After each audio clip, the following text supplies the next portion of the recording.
प्रकाश जी, यादव साहब, ममता भूपेश जी और सभी हमारे अधिकारीगण, उपस्थित सभी प्रदेश के कोने कोने से आए हुए हमारे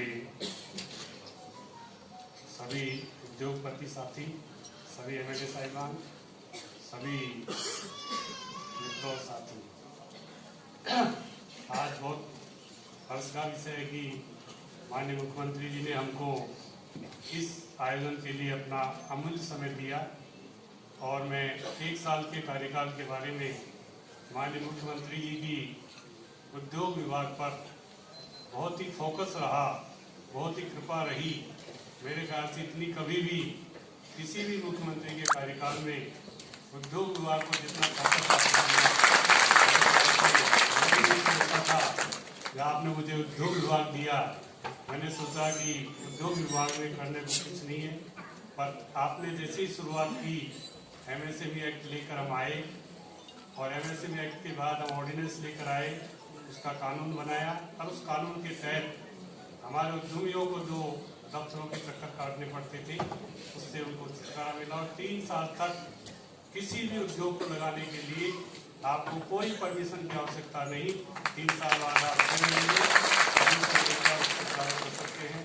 उद्योग में बहुत बड़े आयाम हमने स्थापित किए। हमने एमएसएमई एक्ट के बाद आपको जानकर आश्चर्य होगा, जो 2-3 साल से उद्योगों की परमिशन के लिए फाइलें पेंडिंग पड़ी थी, उद्योग मित्र के लॉन्चिंग के बाद उसके 2500 से भी अधिक उद्योगपतियों को इससे परमिशन अपने आप उद्योग से मिल गई और केवल 2 मिनट में पावती आप सब उद्योगपतियों को मिल रही है। बहुत बड़ी खुशी की बात है। माननीय मुख्यमंत्री जी ने नई औद्योगिक नीति लाने के लिए भी विभाग को निर्देश दिया, उसको भी आज मुख्यमंत्री जी निश्चित रूप से आज आपके साथ चर्चा करेंगे। बहुत अच्छी औद्योगिक नीति लेकर आए हैं और हमने रिप्स का भी बहुत समय से इंतजार था। माननीय मुख्यमंत्री जी ने रिप्स की भी आज पॉलिसी जारी करेंगे। ये सब चीजें ऐसी है जो उद्योगपतियों की आवश्यकता थी। दूसरी चीजें जो भी हमने की, मुख्यमंत्री लघु उद्योग योजना, पहले की सरकार में भामाशाह योजना की जगह हम मुख्यमंत्री स्वरोजगार योजना लेकर आए। उसमें केवल 2 लाख तक का लोन पहले था, हमने 10 करोड़ तक का मुख्यमंत्री जी ने अपने बजट भाषण में 10 करोड़ 8% तक सब्सिडी देने का प्रावधान किया है। ऐसी योजना पूरे देश में अब तक कहीं भी युवाओं के लिए रोजगार देने के लिए नहीं है, जैसी हमारी मुख्यमंत्री जी ने घोषणा की। इसमें 8% तक आपको सब्सिडी मिलेगी ब्याज में और अनुदान का, ब्याज का और का सबका व्यवस्था हमारा आरएफसी बैंकों से निश्चित रूप से करके हम उद्योगों में आगे बढ़े हैं। अभी हमारे उद्योगपतियों से हमने संभागवार हमारे अधिकारियों से चर्चा की, उनसे जानना चाहिए उनका क्या समस्या है। हमने 7 संभागों में चर्चा करने के बाद जयपुर और कोटा में तो मैं स्वयं भी गया, उद्योगपतियों की सारी बातें हमने माननीय मुख्यमंत्री जी के ध्यान में लाए हैं और उनका समाधान किया है। मुझे जानकर हर्ष है कि आपको बताते हुए हर्ष हो रहा है कि हमने जितने भी प्रस्ताव मुख्यमंत्री जी को उद्योगपतियों के लिए दिए, उद्योग लगाने के लिए आगे बढ़ने के लिए, वो सारे के सारे आपने स्वीकार करके आज उनकी प्रदूषण की समस्या थी। सारे प्रदूषण में हमारे बालोतरा, जोधपुर, भीलवाड़ा, पाली, यहाँ पर जो समस्या थी उसका भी माननीय मुख्यमंत्री जी ने आज बहुत बड़े दिल से आज उसकी भी स्वीकृति दी है। जो अनुदान अभी तक 25 लाख रुपए देते थे सीपीपी लगाने के लिए, आज उसको मुख्यमंत्री जी 50 लाख तक की स्वीकृति आपको देंगे। हमारे ऊपर जो असर पड़ रहा था उसको भी हम दूर करेंगे और जो जिस तरह की आज उद्योगों की नीति आज हम जारी कर रहे हैं, मुख्यमंत्री जी रिप्स को जारी कर रहे हैं। आज पहले जीएसटी में केवल 30% की छूट थी नए उद्योग लगाने पर और आज मुख्यमंत्री जी की प्रयासों से, उनकी कृपा से आज 75% तक एसटीसी में छूट मिली उद्योगपतियों को। 7 वर्षों के लिए देश में सबसे अधिकतम पंजाब में थी, पंजाब की तर्ज पर हम भी 7 वर्षों तक 75% तक आपको उस पर छूट देंगे।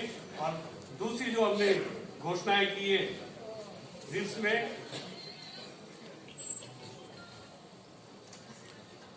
जो 100% तक की हम बिजली की जो ड्यूटी होती है उसमें 100% छूट दे रहे हैं, स्टाम्प में 100% छूट दे रहे हैं, जमीन की रजिस्ट्री में 100% की छूट दे रहे हैं। इस तरह की पहली बार योजना लेकर हमारी औद्योगिक नीति रिप्स की नीति लेकर आए, जिससे उद्योगों को बढ़ावा मिलेगा। मुझे जानकर आज खुशी है कि मुख्यमंत्री जी ने उद्योगों के ऊपर पूरा फोकस किया है आप सबको। और दूसरी बिजली पर भी जो स्टाफ की ड्यूटी की जो शिकायत थी उद्योगपतियों की, उसको तो 100% ही मुख्यमंत्री जी ने माफ कर दिया, 7 वर्षों के लिए कर दिया। इतनी बड़ी कभी भी राजस्थान में नहीं आई जितनी बड़ी इस बार मुख्यमंत्री जी की कृपा से इस उद्योग विभाग पर आई है। आज बहुत बड़ी खुशी है हमें, मुख्यमंत्री जी सारी योजनाओं की, सारी पॉलिसी की, औद्योगिक नीति भी हम लेकर आए। हम चाहते हैं उद्योगपतियों को सरकार से पूरा सहयोग के लिए सरकार के दरवाजे हमेशा खुले हुए हैं, कोई भी उद्योग लगाए। और हम ये भी कोशिश कर रहे हैं, मुख्यमंत्री जी के भी निर्देश है उद्योग विभाग को, रिको को भी निर्देश है कि जमीनों की जो नए औद्योगिक इलाके आ रहे हैं, रिको के क्षेत्र आ रहे हैं, उस पर भी हम जमीनों पर 15 से 25% तक उसमें भी उस रेट को कम करेंगे, जिससे उद्योगपति आसानी से आ सके। और इस नीति को, रिको की जमीनों की नीलामी को अब हम बिल्कुल पारदर्शी बनाने के लिए हमने ई ऑक्शन शुरू किया है। कहीं भी कोई भाई भतीजावाद, कहीं भी कोई विवाद या किसी तरह की नहीं, पूरी पारदर्शी नीति से हम जमीनों को ऑक्शन, ई ऑक्शन से करेंगे, जिससे उद्योगपति जो उद्योग लगाना चाहे वही उद्योगपति इसमें आएंगे।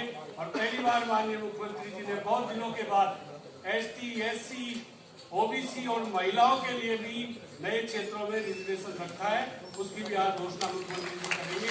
इसलिए हमने सारे क्षेत्रों को कवर करके हमने चाहा कि उद्योगपतियों में ज्यादा से ज्यादा लोगों को आकर्षित करें।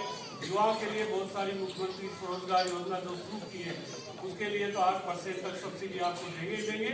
आपको लोन की व्यवस्था भी, धन की व्यवस्था भी उसमें कराएंगे। और हमने पुरस्कारों की भी इसके साथ शुरुआत की है। हम चाहते हैं कि हमारे विभाग की जो भी कार्यप्रणाली है हम आपके समक्ष रखें। और इस 1 साल के अंदर हमने पूरे प्रयास किए हैं उद्योगपतियों को 2 बार, 10 साल में पहली बार औद्योगिक सलाहकार समिति बनने के बाद, 2010 में बनने के बाद, गठन होने के बाद एक बार भी मीटिंग आपकी सरकार बनने से पहले नहीं हुई। आपकी सरकार बनने के बाद हमने उद्योगपतियों को बुलाकर औद्योगिक सलाहकार समिति की 2 बार मीटिंग बुलाकर इनके विचार जानकर हमने औद्योगिक नीति में उनको समावेश किया है। हम चाहते हैं उद्योगपति राजस्थान में ज्यादा से ज्यादा निवेश करें, बाहर से लोग भी निवेश करने के लिए आए। इसी को हम आज आप सबको आमंत्रित किया है। मैं माननीय मुख्यमंत्री से निवेदन करूंगा कि उद्योग विभाग पर जैसी आपकी कृपा, अगर 4 साल में ऐसी कृपा रही, हम पंजाब से भी आगे उद्योग लगाने में बढ़ेंगे और हम इस नीति को आगे लेकर चलेंगे। आप सबका बहुत धन्यवाद। बहुत बहुत धन्यवाद।